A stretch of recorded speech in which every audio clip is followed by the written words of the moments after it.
John McCain savaged President Donald Trump's press conference with Vladimir Putin Monday in a lengthy statement which labeled it one of the most disgraceful performances by an American president in memory.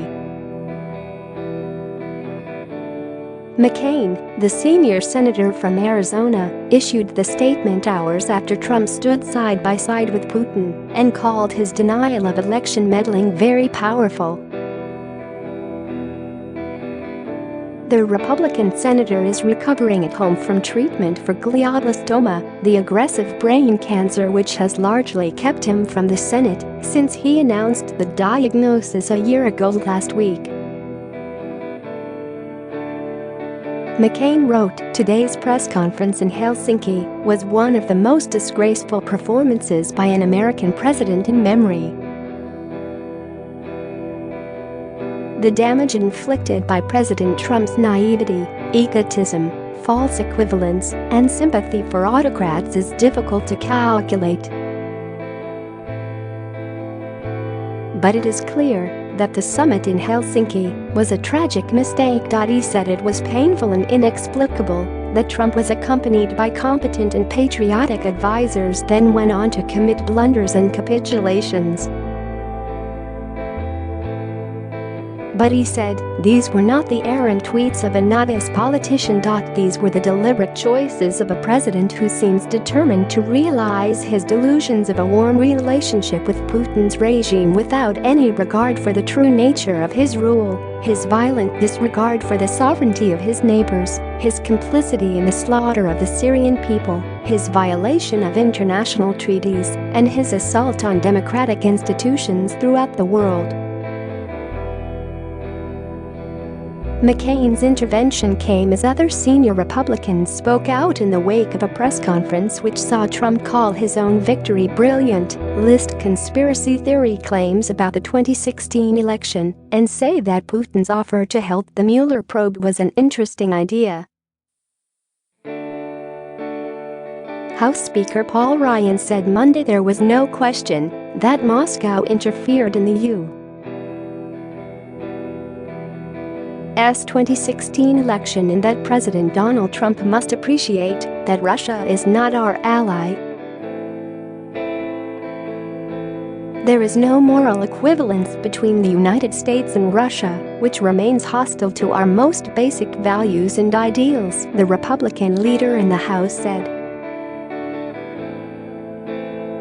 The United States must be focused on holding Russia accountable and putting an end to its vile attacks on democracy. The rebuke from one of the party's most prominent figures came shortly after Trump's extraordinary press conference with Vladimir Putin.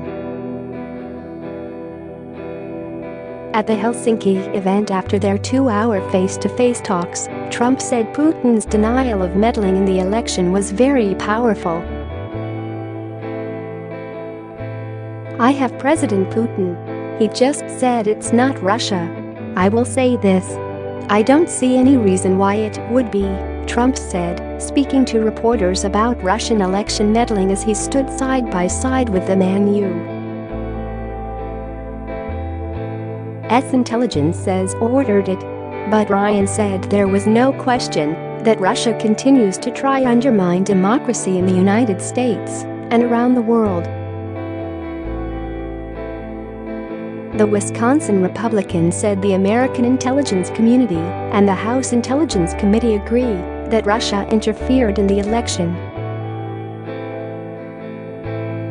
Another senior Republican, Jeff Flake, the junior senator from Arizona, tweeted, "This is shameful." Ben Sasse, the Republican senator from Nebraska, called it bizarre and flat-out wrong for Trump to suggest that both countries are to blame for their deteriorated relationship. Share this article. Share Democrats used a press conference to step up their attacks on Trump. House Minority Leader Nancy Pelosi said Trump's weakness in front of Putin proves the Russians have damaging information on him. Every single day, I find myself asking, what do the Russians have on Donald Trump personally, financially, and politically? The answer to that question is that only thing that explains his behavior and his refusal to stand up to Putin, she tweeted. Senate Minority Leader Chuck Schumer accused Trump of a shameful performance. The New York Democrats said it is thoughtless, dangerous and weak for Trump to take Putin's word that Russia didn't meddle in the 2016 U.S. elections. U.S. intelligence agencies have concluded Russia did interfere, but the Kremlin has denied state involvement. John McCain's full attack on Trump's press conference with Putin. Here is the full text of John McCain's statement on the Helsinki summit. Today's press conference in Helsinki was one of the most disgraceful performances by an American president in memory. The damage inflicted by President Trump's naivety, egotism, false equivalence, and sympathy for autocrats is difficult to calculate. But it is clear that the summit in Helsinki was a tragic mistake. President Trump proved not only unable but unwilling to stand up to Putin. He and Putin seemed to be speaking from the same script as the president made a conscious choice to defend a tyrant against the fair questions of a free press and to grant Putin an uncontested platform to spew propaganda and lies to the world. It is tempting to describe the press conference as a pathetic rout, as an illustration of the perils of under-preparation and inexperience. But these were not the errant tweets of a novice politician.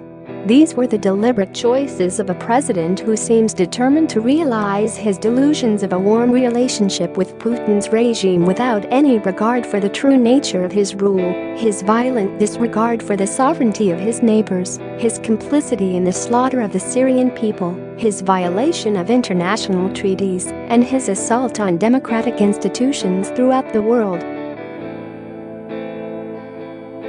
Coming close on the heels of President Trump's bombastic and erratic conduct towards our closest friends and allies in Brussels and Britain, today's press conference marks a recent low point in the history of the American presidency.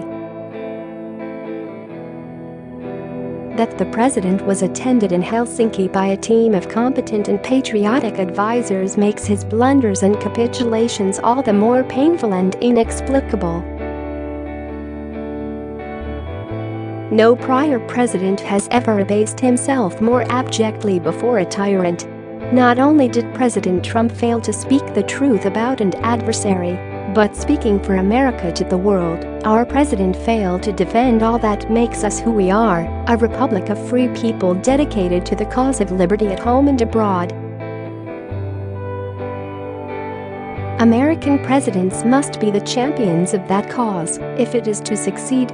Americans are waiting and hoping for President Trump to embrace that sacred responsibility. One can only hope they are not waiting totally in vain.